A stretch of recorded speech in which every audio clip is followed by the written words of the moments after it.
एक बार भगवान शिव के सेवक ने कहा, हे प्रभु, आप तो दिन भर मूर्ति बनकर खड़े रहते हैं। एक दिन मुझे आपकी जगह खड़े होने दीजिए, आप आराम से घूम आइए।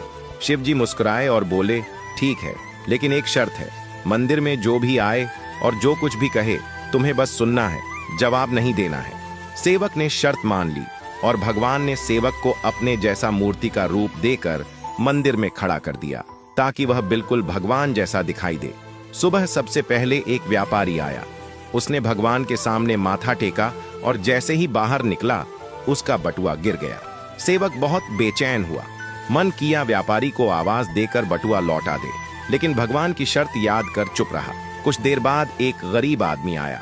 उसने भगवान से कहा, हे प्रभु, मेरे बच्चे भूखे हैं, कुछ मदद कर दो। तभी उसकी नजर बटुए पर पड़ी। उसने भगवान को धन्यवाद दिया और बटुआ उठाकर चला गया।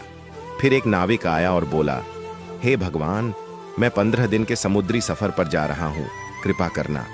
वह जैसे ही बाहर निकला, पुलिस आई और उसे बटुआ चोरी करने के इल्जाम में पकड़ लिया। यह देखकर सेवक खुद को रोक न पाया और चिल्ला पड़ा, यह गलत है।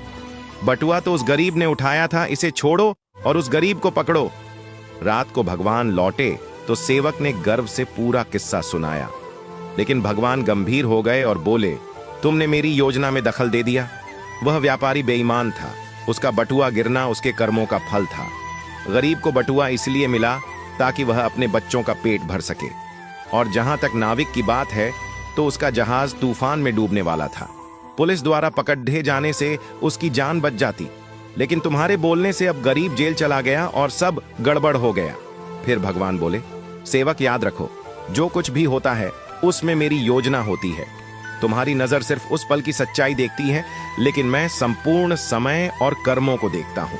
इसीलिए जब भी तुम्हें कुछ गलत लगे तो समझ लेना कि मैं तुम्हारे भले के लिए ही कर रहा हूं।